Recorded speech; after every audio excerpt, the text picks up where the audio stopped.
Bonjour Zémoriennes et Zémoriens. Euh, j'ai vu qu'il y avait un colloque à la Sorbonne sur la culture woke. Donc, je vais essayer de vous faire un petit topo. Qu'est-ce que c'est exactement la culture woke?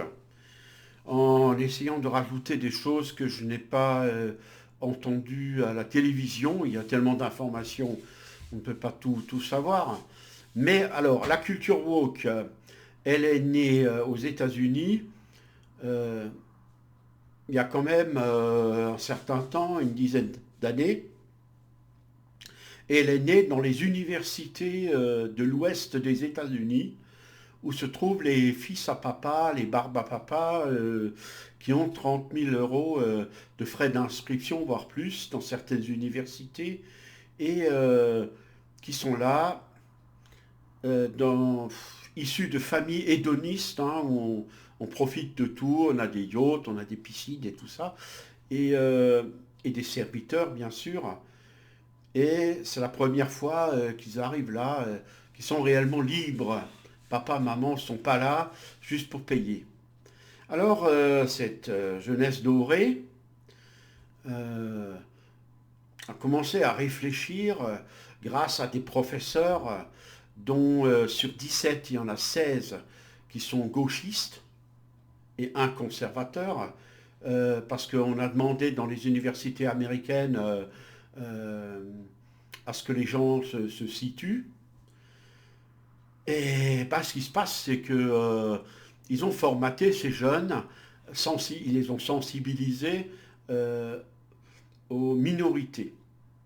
Eux-mêmes sont une minorité riche et les ont sensibilisés aux minorités pauvres. Alors, bien sûr, je regarde parce que j'avais un carnet. Attendez, je coupe une seconde parce que je vais vous citer quelques exemples et je n'ai pas forcément les noms euh, de gens qui ont été littéralement fichus en l'air par cette culture woke. Parce que, voilà, je le cherche tout à l'heure, cette culture woke est basée donc sur l'exclusion et il faut toujours exclure quelqu'un. Dans les pays protestants, c'est comme ça. Pendant des siècles, on a exclu les esclaves, les Asiatiques au moment de la construction du chemin de fer qui allait donc de la côte est à la côte ouest. On a exclu les Indiens de la société. C'est typique des sociétés protestantes. En Afrique du Sud, il y a aussi eu la ségrégation. Partout les Anglais étaient, ils ont institué des ségrégations entre nous les Anglais et le reste de la population indigène. Alors ils sont pragmatiques parce que lorsque les autres en face sont trop nombreux, on limite un peu la ségrégation. Mais il était hors de question, évidemment, de se marier avec un noir et ainsi de suite. Ce qui se pratiquait depuis longtemps déjà, peut-être pas le mariage, mais le fait que on couche avec des esclaves noirs, ça se pratiquait dans les colonies françaises et ce n'était pas forcément dû à l'esclavage. Ça pouvait être des histoires d'amour aussi, hein. Chez les Anglais, c'était un peu plus, comment dire, séparatiste, hein. C'est ça que je veux dire. Donc voilà, bref, leurs ancêtres ont commis un certain nombre de crimes et de choses comme ça. Et ces jeunes gens, maintenant, ils se sentent coupables. Ils sont coupables de plein de choses parce que c'est basé sur la culpabilité, ce type d'idéologie. Donc, il va falloir bien manger. Bien manger, c'est manger responsable et il ne faut pas que le lait vienne de 200 kilomètres. Alors on va se renseigner au supermarché, on va acheter responsable.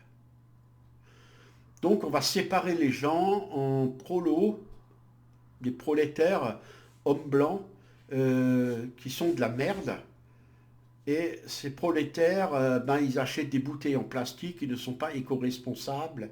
Et moi, je me distingue de la masse en disant, ben, je suis végane, je ne sais pas, végétarien, végétalien, et c'est réservé aux abrutis qui savent à peine lire et écrire le fait de se nourrir de viande ou le fait de ne pas manger bio. Donc c'est vraiment une ségrégation qui a lieu. Donc l'homme blanc, évidemment, il est raciste. Lorsque les Noirs se massacrent entre eux, ben, ça ne pose visiblement aucun problème idéologique à ces gens-là. Lorsqu'un policier noir tue un autre noir lors d'un contrôle de routine, ça ne pose pas de problème. Mais alors, lorsqu'un policier blanc tire sur un noir qui a déjà été plusieurs fois en prison pour violence ou quoi que ce soit, euh, l'arrière-plan juridique du noir est complètement gommé à son profit, évidemment, et le blanc, c'est un méchant qui est raciste. Donc on arrive à la domination d'une minorité qui est en train de devenir une majorité, et cette majorité influente, eh bien, elle domine la vraie majorité du pays, qui est blanche. Alors, les hispaniques, ah, ils sont un peu entre deux eaux dans ces pays-là, hein. Ça, c'est net et clair. Voilà. Alors, c'est un communisme éthique et non plus économique, comme c'était le cas avec l'URSS. Et tout doit être au même niveau, sauf évidemment les injustices économiques. Parce que les riches ne font quand même pas tout partager avec les pauvres, hein. Ce serait scandaleux. Alors éthique dans le sens où si les autres personnes ne pensent pas comme moi, eh bien j'ai le droit, puisque je suis éthiquement supérieur, je suis une sorte de gardien de la nouvelle morale, j'ai le droit de les exclure. De les exclure de l'université, de les exclure euh, des réseaux sociaux. Et ça s'appelle la culture, la cancel culture. Cancel, c'est annulation. Et on va annuler en quelque sorte leur vie. Alors on a des cas qui sont incroyables, hein. On a en Allemagne, j'ai noté ça, le philosophe de l'Alternative für Deutschland, considéré comme un parti d'extrême droite. Ça, c'est un peu comme Zemmour, c'est la préférence nationale. Ça ne veut pas dire qu'on est d'extrême droite, parce que dans les pays musulmans, on a une préférence musulmane, ça ne pose de questions à personne. Alors, donc ce philosophe, Mark Jungen, eh bien, il est interdit de conférence en Allemagne parce que il est affilié à ce parti. Donc, on a Peter Singer, qui est interdit aussi de conférence parce que il a critiqué un peu les associations de handicapés. C'est son droit après tout. Euh, donc on a comme ça un autre qui s'appelle Andrea Steele, qui se promène un peu, vous savez, avec une crête à la punk comme ça, qui est humoriste. Et il s'est mis à... Il a fait des sketchs sur le... Il a ridiculisé le Coran. Alors là, les gauchistes allemands et les verts, ah bah c'est un scandale ça, hein, attention, hein. Euh, c'est traiter donc les musulmans comme des juifs, hein. Voilà, donc c'est le type d'argument classique. Alors, euh, cette culture woke est une culture de l'idéologie et de l'action. Donc on fait des actions. On fait des actions contre des gens dont on est sûr qu'il n'y aura pas de contre-réaction. Ce qu'ils mettent en place pour agir, c'est ce qu'ils appellent aux États-Unis shitstorm. ça veut dire une tempête de merde. Lorsque la personne ne vous convient pas du tout, et ben, ce qu'on fait, c'est que on la harcèle sur Internet, euh, on la dénigre, on l'injurie. Ben, surtout, on la dénigre avec des arguments bidons, mais ça fait rien. Hein, on lui colle des étiquettes, en fait. Alors, le wokisme se sert de faits divers pour imposer ses vues à la société. Euh, un blanc éméché qui frappe un noir, eh ben, ça va être un motif pour dire bah, tous les blancs, c'est des méchants et ils sont tous racistes. Comme je l'ai dit avant, c'est une société de surveillance. Alors, ce type de société a pour résultat, si vous voulez, le fait que les gens se brident tout le temps. On passe notre temps à nous brider sur Internet. Je n'ai pas le droit de dire ci, je n'ai pas le droit de dire ça. Et à la fin, eh bien, c'est une lobotomisation de la pensée qui a lieu, parce que ces gens-là simplifient tout, ils sont simplistes, et il n'y a aucune réflexion complexe dans ce qu'ils sont. Et à partir de ce moment-là, eh ben, c'est du terrorisme intellectuel. C'est comme le macartisme, rappelez-vous, il y a plus de 50 ans, 60 ans maintenant, dans les années 1950, euh, lorsque une personne était soupçonnée d'être communiste, elle était littéralement poursuivie à son travail, elle était poursuivie dans sa vie privée, et elle pouvait être exclue complètement socialement. Elle était vouée à la mort sociale. Ah ben, le wokisme, c'est exactement la même chose. Des gens qui se veulent éthiques produisent ce type de conséquences sans jamais s'excuser et se poser la question, à savoir, est-ce que je suis allé trop loin? C'est comme les musulmans extrémistes. Hein. Euh, Ils ne se mettent jamais à la place de la victime, c'est le dernier de leurs problèmes. Donc voilà. On a le cas aussi d'une dame qui s'appelle Kathleen Stock. Elle était professeure dans le Sussex et elle a dit que le sexe était à vocation biologique. Cri des wokistes, scandale. Et les trans, vous en faites quoi? Et vous parlez contre les homosexuels, vous êtes homophobe. Ce que disait Kathleen Stock à propos du sexe dans le Sussex, eh bien, c'est que tout simplement, pour 99% de la population humaine, le sexe sert à la reproduction. Et le plaisir dans le sexe, c'est pour inciter à la reproduction. Tout ça, ça a des fonctions biologiques. Mais je le répète, c'est une minorité qui s'impose à une majorité. Alors, elle a perdu son boulot, Kathleen, hein, bien sûr, comme la directrice d'Adidas Allemagne, qui a dit, mais lors d'une interview télévisée ou radiophonique, je ne sais plus, elle a dit, mais bien sûr, chez Adidas, il n'y a pas de racisme. Elle a un peu insisté là-dessus. Réaction des woke, c'est bah nous, nous sommes réveillés. Woke, c'est ça, hein, c'est être réveillé. Hein. Nous, nous sommes vigilants, nous sommes éveillés au fascisme. Si elle dit ça, si elle insiste un peu lourdement dessus, alors qu'on ne lui a même pas posé la question, c'est qu'elle cherche à se justifier. Elle cherche à cacher quelque chose. Donc, cette dame a été virée de chez Adidas à cause de ça. Euh, bon, les exemples sont très très nombreux.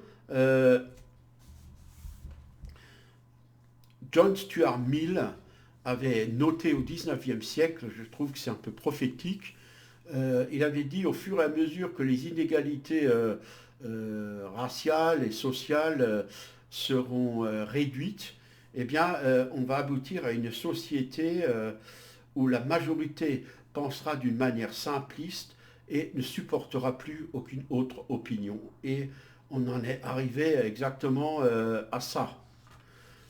Donc il faut manger comme les woke, il faut penser comme les woke. C'est vraiment du communisme éthique et intellectuel, c'est-à-dire du relativisme pour tout et du nivellement pour tout. Non pas pour tout. Parce que bon, sinon ça ne fonctionnerait plus. Il n'aurait plus rien à défendre. C'est-à-dire, il y a un type de coupable, ben, c'est l'homme blanc occidental, de préférence le mâle blanc, euh, qui est complètement castré, euh, qui est quelqu'un de dangereux, de violent et de tout ce que vous voulez, et puis qui est patriarcal, et il y a la femme qui, comment dire, qui est toujours maltraitée. Je ne dis pas que ce n'est pas le cas, vu qu'il y a beaucoup de féminicides, mais euh, il faut voir dans quelles circonstances a eu lieu le féminicide. Les trois quarts, c'est en cas d'alcoolisme. Et comme l'homme est physiquement plus fort que la femme, ça finit là, comme ça.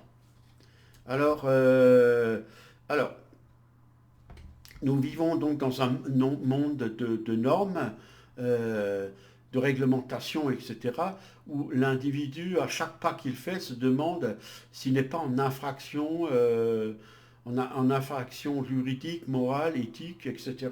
Et ces gens-là veillent à dénoncer les infractions. C'est la culture du call out, hein, c'est culture de la dénonciation, comme chez les nazis autrefois. Euh, Près de chez moi, bon, ça n'a rien à voir, mais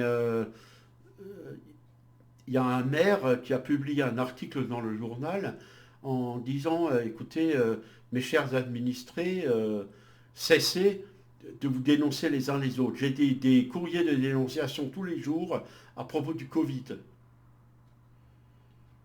Alors donc, il y a des gens qui dénoncent naturellement, voilà. Et aussi dans ce monde où le symbolisme capitaliste il est absolument écrasant, il y a des gens qui pensent être des rebelles, être libres par rapport à tout ça, alors que en réalité ce ne sont que des agents de surveillance par rapport à ça. Alors, voilà, j'ai fait un peu le- qu'est-ce que je voulais dire encore? J'avais pris un peu des notes, j'avais réfléchi. C'est ah oui, j'avais noté Rawlings, l'auteur de Harry Potter. Vous allez voir jusqu'où ça va.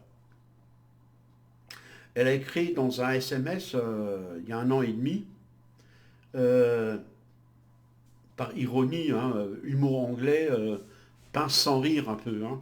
Euh, People who are menstruate, hein, les gens qui ont des menstrues, elle ne dit pas les femmes, vous allez comprendre.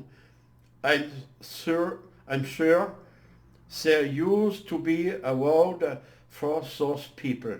Je suis sûr qu'il existe un mot pour ce type de personnes.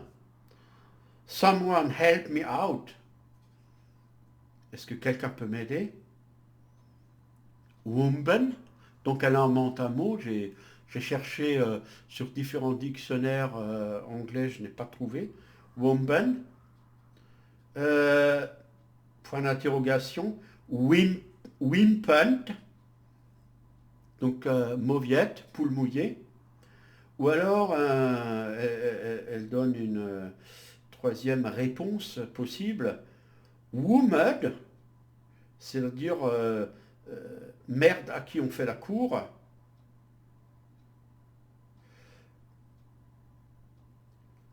Excusez-moi, womed. Ouais, mud c'est boue quoi, c'est merde à qui on fait la cour. Moi j'ai traduit ça comme ça. Euh, eh ben, le résultat c'est qu'elle a dû subir un shitstorm, une tempête de merde, tout simplement parce qu'on a dit oui, euh, les femmes qui ont des menstrues, elle veut s'en prendre finalement aux femmes qui refusent d'avoir des enfants. Euh, Elle veut s'en prendre aux trans, aux homosexuels. On a interprété un truc, mais qui n'avait probablement rien à voir. Ce qu'elle voulait dire, la réponse attendue était tout simplement une femme qui a une possibilité d'enfanter, hein. Une femme qui a ses menstrues ne porte pas de nom dans notre culture, euh, ni en allemand, ni en français, ni en anglais. C'est une femme sans nom. Voilà ce qu'elle voulait dire. Et donc, tempête de merde, quoi. Et voilà, une façon simpliste de penser. Alors, vous savez, c'est un peu comme au siècle des Lumières. On travaille dans la pensée de l'ennemi. On suppose que l'ennemi pense ça. Les philosophes des Lumières ont tout le temps procédé comme ça. Ils pensaient à la place des jésuites. J'ai une fois dit à des étudiants, ben, est-ce que quelqu'un a ouvert un livre pour se poser la question comment pensaient les jésuites à cette époque-là? On est là et on opère dans la pensée de l'adversaire et finalement tout le monde finit par croire que l'adversaire fonctionne comme ça. Alors que finalement c'est une perversité de la pensée tout ça. On ne voit jamais Voltaire discuter avec un jésuite et on ne voit pas, ou Diderot, ou je ne sais qui, et on ne voit pas ce que le jésuite y pense réellement. Donc voilà, alors on peut ridiculiser l'adversaire, on peut adapter l'adversaire à sa propre visée argumentative, évidemment, et à la fin, ben, on a forcément toujours raison. Et voilà un peu alors, le danger de la culture woke pour l'Europe, c'est que comme c'est une culture qui est sur le plan de l'éthique complètement égalitaire, mais enfin, qui cherche à être égalitaire, il faut que tout le monde pense de la même manière. Euh, et cette culture qui met face à face la victime et le coupable, eh bien, si les victimes sont sans arrêt les immigrés, comme on l'entend souvent, eh bien à la fin, cette minorité va complètement nous dominer. Et à partir de ce moment-là, ben, les wokistes vont se retrouver dans une sale situation. Puisque dans ce type de culture, vous n'avez le droit de démolir que ce que eux vous autorisent à démolir. C'est-à-dire l'homme blanc occidental, la culture blanche, la culture chrétienne. Euh, lorsque des... Comment dire ça j'ai dit avant que tout ce qui est latino-américain était entre deux eaux. Lorsqu'un latino se fait assassiner par un policier noir, pour les woke, ça pose aucun problème. On les a jamais vus tout casser et puis s'émouvoir pour ça. Voilà où est voilà le petit topo que je voulais faire. À partir de ce moment-là, ben, si on, comment dire, le- le- l'intrusion mentale se fait aussi souvent par la nourriture. La nourriture, c'est le pur, c'est l'impur. Eux, ils mangent pur, toi, tu manges impur. Si tu manges impur, eh bien, tu es une caste en dessous quelque part.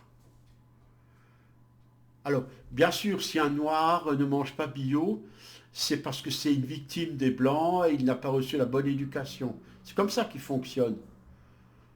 Euh, si un musulman prend une arme et va tuer 20 personnes dans une église, c'est normal, c'est parce que nous les réduisons à des citoyens de seconde zone. Ils ne se posent jamais la question inverse en disant mais est-ce que pour le musulman, nous ne sommes pas, nous, des personnes impures? Voilà. Et c'est ça qui s'appelle penser. Se mettre à la place réellement, et essayer de savoir ce que l'autre pense, en respectant ce qu'il pense, non pas manipuler comme font, l'ont fait les philosophes des Lumières, ne pas manipuler, mais quand même écouter ce qu'il vous dit, le noter et dire voilà, ce que tu as dit, c'est ça, ça et ça, tu me l'as dit, eh bien, moi je pense ça, ça et ça. C'est ça une société juste. C'est pas leur putain de société de woke, excusez-moi. Merci de m'avoir écouté aussi longtemps. À plus.